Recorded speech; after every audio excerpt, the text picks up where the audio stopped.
여러분 안녕하세요. 1번 나그네입니다. 최근 참정당의 일본인 퍼스트를 시작으로 2025년 참의원 선거에서 가장 중요한 쟁점이 되고 있는 외국인 정책 강화에 대해 이야기해 보도록 하겠습니다. 그러면 그와 관련된 기사를 읽어보도록 할게요.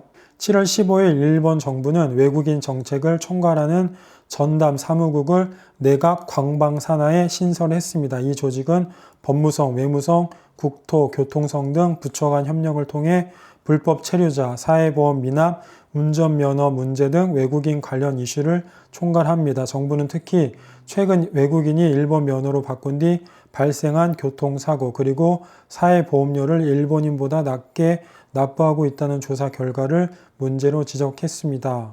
라고 되어 있는데 저는 좀 안타깝게 생각하는 게 마치 외국인만 교통사고를 내는 것처럼 이야기하고 있는 거랑 사회보험료를 일본인보다 낮게 납부하고 있다는 조사 결과가 있다고 되어 있는데 물론 일본인보다 낮게 납부하고 있는 사람이 있을 수 있죠. 그거는 수입에 따라서 사회보험료는 개인마다 조금씩 차이가 있으니까요. 그런데 저처럼 제가 내는 금액은 일본인들도 많이 놀라는데 저처럼 많이 내는 외국인이 있다는 점은 왜 반영이 안 되고 있는지 저는 그게 좀 아쉽고 또 안타깝게 생각을 합니다.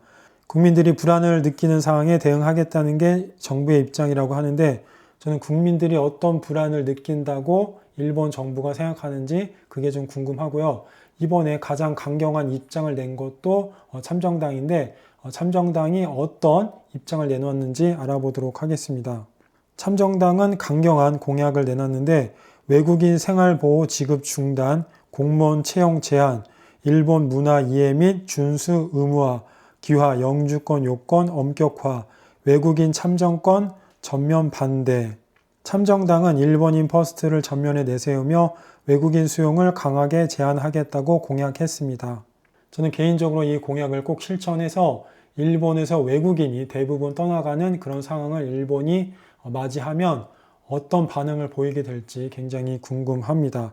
현재 보수층의 강한 지지를 받으며 지지율이 상승하고 있습니다. 실제로 일본인 퍼스트 외국인 반대를 외치는 참정당의 지지율이 최근 급격하게 올라가고 있는 추세이고요. 하지만 일각에서는 이런 강경 정책이 일본의 고령화, 노동력 부족을 더 악화시킬 수 있다는 우려도 나옵니다.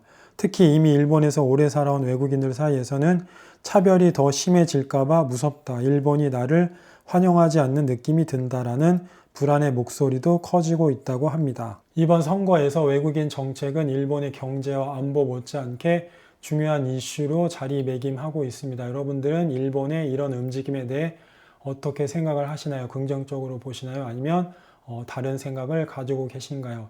여러분들의 생각과 의견을 댓글로 공유해 주시면 감사하겠고요. 이번 영상은 여기까지입니다. 이번 영상도 시청해 주셔서 감사합니다.